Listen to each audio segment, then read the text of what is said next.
Le sujet de la vidéo du jour s'intitule Pourquoi est-ce que tu as autant donné dans cette relation? Et pourquoi est-ce que ton ex est comme une start-up? Tu ressors peut-être aujourd'hui épuisé d'une relation amoureuse. Tu as tout donné et tu comprends même pas rétrospectivement pourquoi est-ce que tu as autant donné là-dedans. Et l'autre surprise, c'est que tu ne réalises tout ça qu'une fois que tu en es sorti de cette relation. La réalité, c'est que tu n'étais pas face à un être humain, tu étais face à une start-up. Alors, tu vas me dire, Antoine, quel est le lien entre une start-up et un être humain? Une start-up, ça marche comme ça. C'est quelque chose qui aspire tout sur son passage. Typiquement, ça va venir chercher des financements. Il faut beaucoup d'argent pour financer une start-up. Souvent, ça paye mal, ça va exploiter ses employés en leur disant « on démarre, on a peu d'argent, mais soyez motivés par notre projet ». Parce qu'il y a une vision grande qu'on te vend. On te dit « ça va cartonner ». Alors parfois, une start-up te dit la vérité, il y a une vraie intention de réussir quelque chose, parfois pas du tout, c'est juste une arnaque. Une start-up, si tu commences à voir le lien entre ça et ton ex, c'est aussi quelque chose qui est organisé. C'est un système entier qui a été rodé. Il y a eu des pitchs qui ont été faits face à des investisseurs. Dans ces pitchs, certaines phrases étaient bonnes, on les a gardées, d'autres mauvaises, ils les ont enlevées. Et le discours devient meilleur à chaque fois qu'il rencontre quelqu'un. Eh bien, ton ex aujourd'hui, c'est une start-up qui est bien huilée. C'est quelqu'un qui a été habitué à prendre dans toutes ses relations. Dans la relation, il y a ceux qui donnent, toujours, encore et encore, et puis il y a ceux qui viennent prendre dedans. Et la personne avec qui tu as été en relation a déjà pris massivement plein de choses. Peut-être de l'argent, peut-être du temps, peut-être des demandes de service. C'était tout pour l'autre. Il lui fallait tout aspirer. Alors, ça n'a pas commencé avec toi, ça a commencé il y a bien plus longtemps que ça. Ça a commencé avec ses ex à l'époque, avec toi éventuellement aujourd'hui. Demain, ce sera au prochain qui donnera. Dans ce système, c'est pas quelqu'un qui a un gun sur ta tempe qui va te menacer. Non, ça peut être quelqu'un de très gentil. Ça peut être quelqu'un même de fragile. Et même de manière plus ironique, c'est quelqu'un qui aura toujours une bonne justification, qui en fera quasiment même trop au début de la relation.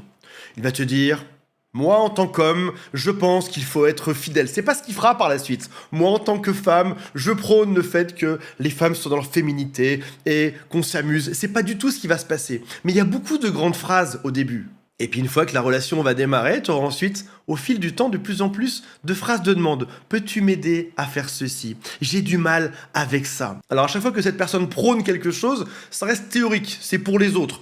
Lui, elle, fera sa vie bien différemment. Je prône la fidélité. Oui, pour toi, pas pour lui.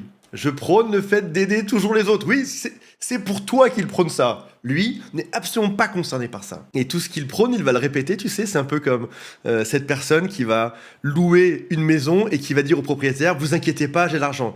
Il le dit une fois, deux fois, trois fois: vous inquiétez pas, je pourrai payer. Au bout de 3 fois, tu sais qu'il payera pas. C'est-à-dire que plus quelqu'un répète quelque chose, plus tu peux être sûr que ce sera exactement pas le cas dans la relation. Et puis, dans ce décor, au-delà des phrases justificatives, il y aura aussi un entourage. Ça va être des amis qui vont aller dans son sens en permanence. C'est-à-dire qu'il est déconnant, il joue la victime, il lui faut des amis qui pensent que c'est bel et bien une victime. Elle passe son temps à se plaindre parce qu'il lui arrive les pires choses sur Terre.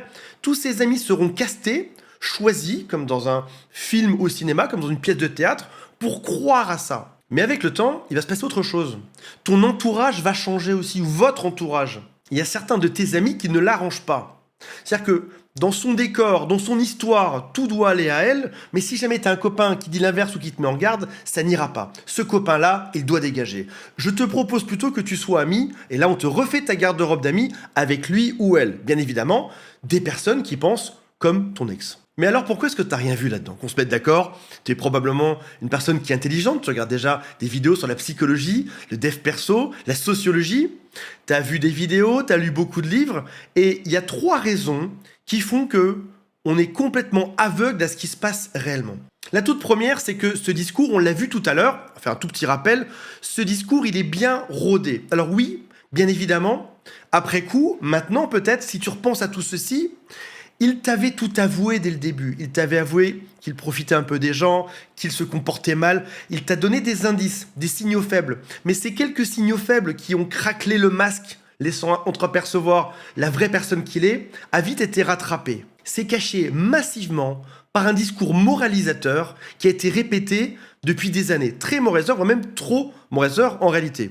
Avec beaucoup de valeurs en apparence. Moi je prône, il faut, vous devez, nous devons. Et si tu regardes un peu sa vie, ça n'a rien à voir. Et puis dans les signaux faibles, tu as peut-être vu aussi que cette personne se comportait mal avec un serveur ou encore avec un ex. Mon ex me fait vivre les pires choses sur Terre, ou sa famille, avec qui ça a été très compliqué. Alors oui, tu les as eus, ces signaux faibles, ces phrases annonciatrices de ce qui allait se passer, mais ça a été massivement caché derrière une grosse couche de peinture de morale. La deuxième raison qui fait que même très intelligent, t'as rien vu, c'est que lorsqu'on se prend une balle dans le ventre, à un moment donné, si on te pose la question de est-ce que la balle était noire, bleue ou verte, tu vas dire j'en sais rien, j'ai juste eu mal là. Ça signifie que pour analyser une situation, il faut du calme, il faut du zen, il faut avoir un tout petit peu de distance, il faut avoir un peu de ressources cerveau disparaître. Sauf que là, tu te prenais une balle le lundi, tu mettais 2-3 jours, mardi, mercredi, jeudi à t'en mettre, vendredi, c'était reparti. Donc t'as pas vraiment eu l'occasion, en réalité, de te poser pour te demander ce qui se passait. T'as juste eu mal, en réalité. Et puis, t'étais en période de convalescence, et ça recommençait à nouveau. Et puis, si on veut être honnête, vers qui vont ces gens qui prennent, et qui prennent encore?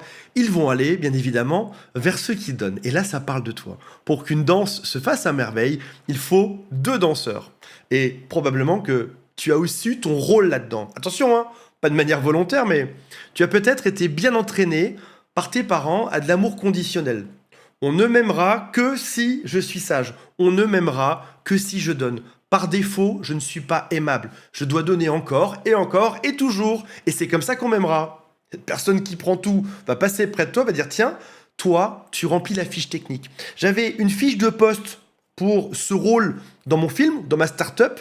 Tu donnes tout sans penser à toi, très bien. Tu passes ton temps à t'excuser, très bien. Tu penses que par défaut tu ne vaux rien, très bien. Je peux faire ce que je veux, te dire ce que je veux, tu me croiras, très bien. Tu es engagé. Donc je récapitule. Tu es né dans un environnement où tu devais toujours donner pour être aimé. Tu arrives face à cette personne qui te rappelle que tu dois donner et qui te crée tout un environnement autour de toi d'amis délirants, tout autant que cette personne-là, ou qui vont croire à ces histoires, qui vont te dire que oui, la bonne façon de faire, c'est de tout donner à l'autre. Sinon, ce sera toi le monstre. Et j'ai une seule question à te poser, qui est probablement la plus importante de toute cette vidéo, c'est est-ce que je m'autoriserais à être aimé par quelqu'un si je ne donnais absolument rien? Je répète, est-ce que je m'autorise à être aimé sans rien donner? Et je vous donne une question subsidiaire pour ceux qui veulent aller plus loin. C'est, dans cette relation, qui a été supprimé? Quels amis ont été supprimés? Et maintenant que tu connais ça, demande-toi pourquoi est-ce qu'ils ont été écartés de l'équation? Est-ce que c'est parce qu'ils avaient des défauts, comme tout le monde? Ou est-ce que ce n'est pas plutôt parce que c'était les seuls à pouvoir t'ouvrir les yeux sur ce qui se passait réellement? Voilà mes amis, je vous rappelle qu'il y a un quiz en dessous qui s'appelle est-ce que cette personne est perverse, narcissique ou pas? À noter que dans cette vidéo, une personne non perverse, narcissique peut se comporter comme ça. Et deuxième chose, si vous souhaitez, on peut s'appeler, il y a un lien vers le coaching qui est juste en dessous. Salut à tous, bye.